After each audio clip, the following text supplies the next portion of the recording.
ज्या माणसांनी ट्रोलिंगवरनं आत्महत्या करणे, ट्रोलिंगवरनं स्वतःला त्रास करून घेणे, हे सगळं केलेलं आहे ना, मला असं वाटतं इट इज तुम्ही माणूस म्हणून आतून स्ट्रॉंग नाही आहे. तो माझ्या इंस्टाग्राम अकाउंटवर माझ्या आईवर, बहिणीवर, वडिलावर, कुटुंबावर, मित्रावर, कुणावर कितीही काहीही घाणेरडी कमेंट आली तरी मला फरक पडत नाही. संतोष जुवेकरला जे ट्रोल करण्यात आलं, worst part about it is एक नवीन ट्रेंड आहे सध्याचा सुरू, आणि त्याच्यावरती मला असं वाटत होतं की प्रियदर्शन दादा खरंच बोलू शकतोय परखडपणे. तो ट्रेंड आहे आपल्या कलाकारांना ट्रोल करायचा. ते तू कसं बघतोस? म्हणजे आता संतोष दादाने तर स्वतः ते हसण्यावारी घेतलेलं आहे, पण बरेच सिनियर कलाकार सुद्धा आहे, त्यांनाही ट्रोल करतात.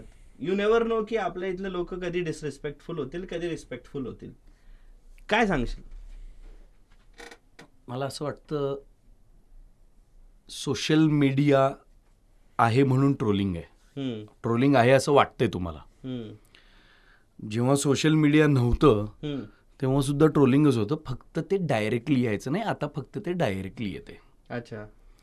पूर्वी काय व्हायचं, पूर्वी गावाखेड्यांमध्ये एखादी बाई जर प्रेग्नंट झाली नाही 6-8 महिन्यात लग्नानंतर, तर ट्रोलिंग सुरू व्हायचं. सासूकडनं ट्रोलिंग सुरू व्हायचं, समाजाकडनं ट्रोलिंग सुरू व्हायचं, पुरुषाचं ट्रोलिंग सुरू व्हायचं, बाईचं ट्रोलिंग सुरू व्हायचं. किंवा उलटी बाजू की सगळं व्यवस्थित आहे नवरा बायकोमध्ये, पण नवऱ्यात इन केस काही प्रॉब्लेम आहे, फिजिकल इश्यू आहे नवऱ्याचा, काही कुणालाही होऊ शकतो, बरोबर आहे, तर ट्रोलिंगच सुरू व्हायचं. हो ना. सो ट्रोलिंग, मला असं वाटतं ट्रोलिंग हे जन्मापासून येतं तुमच्या. कुठल्याही तुम्ही तुमच्या दुःखात लोक तुमच्या खांद्यावर हात ठेवणार, तुमच्या सुखात ते तुमच्याकडे घाणेरड्या दृष्टीने बघणार, तुमची पाठ वळली की ते तुमच्याबद्दल घाणेरडं बोलणार, तुमच्या समोर असलं की ते तुमच्याबद्दल चांगलं बोलणार. हा मानवी स्वभाव आहे, हा मानवी स्वभाव आहे. आता फक्त त्याला फेस नाहीये. मी एक माझं अकाउंट ओपन करतो आणि मी काहीतरी पोस्ट करतो आणि त्याच्यावर 2-4 घाणेरड्या कमेंट्स येतात. हा मानवी स्वभाव आहे. ते तुम्ही किती अंगाला लावून घ्यायचं आणि असं कसं मला लोक मला मी हे जाहीरपणे सांगू शकतो, माझ्या इंस्टाग्राम अकाउंटवर माझ्या आईवर, बहिणीवर, वडिलावर, कुटुंबावर, मित्रावर, कुणावर कितीही काहीही घाणेरडी कमेंट आली तरी मला फरक पडत नाही, कारण त्यांना फेस नाहीये. बरोबर. आणि ज्याला फेस नाहीये त्याच्याशी मला काय घेणं देणं, म्हणजे मला काही पॉइंट नाही वाटत की मी ते किती अंगाला लावून घ्यायचं. त्याला काही पॉइंट नाहीये. मला जर माझ्या कॉलेजमधला मित्र समोर येऊन काहीतरी घाणेरडा बोलला किंवा मला काही जो माझ्याशी कनेक्टेड माणूस आहे तो जर मला येऊन काहीतरी घाणेरडा बोलला तर मला असं वाटेल हा माणूस मला कसं कसं बोलू शकतो. उद्या मी प्रोफेशनली कुठेतरी काम करतोय, ओके, आणि समजा मी त्या माणसाबरोबर काम करताना तो माणूस मला काहीतरी वेडवाकडं बोलला किंवा मी त्याला काहीतरी वेडवाकडं बोललो तर देर इज अ प्रॉब्लेम. तो सॉल्व्ह करावा लागेल. पण 031 राहुल टेंब्या नावाचा एक माणूस मला एक कुठली तरी शिवी घालतोय तर ओके भाई, तू काय करायचं ते कर, मला काहीच प्रॉब्लेम नाही. संतोष जुवेकरला म्हणजे संतोषला जे ट्रोल करण्यात आलं, मला असं वाटतं की the worst part about it is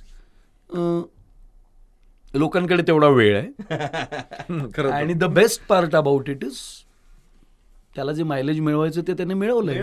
that's it. Actually त्याला जे मायलेज त्यातून मिळायचं होतं ते त्याला मिळालेलं आहे आणि खूप वेळ आहे लोकांकडे, काहीच प्रॉब्लेम नाही. मला तर असं वाटतंय की मी ट्रोल व्हावा पण साला होतच नाही.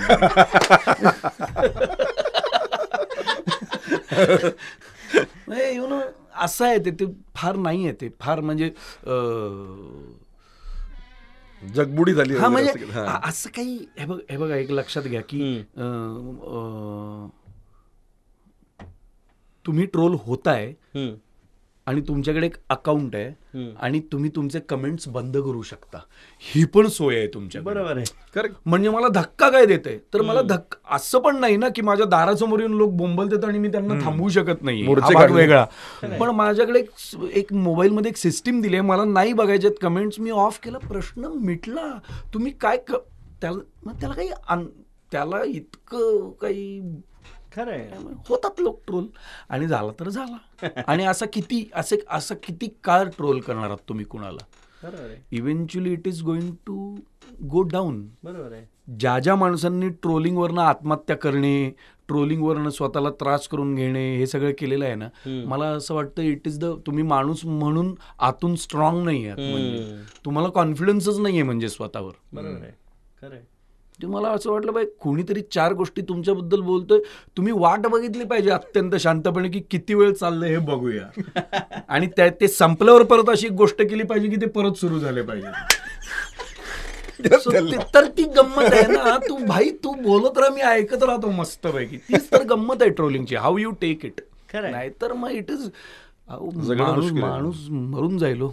ते सगळं हे जर सिरियसली घेतलं तर माणूस संपून जाईल. खरं आहे. त्याला काय हे नाहीये ना.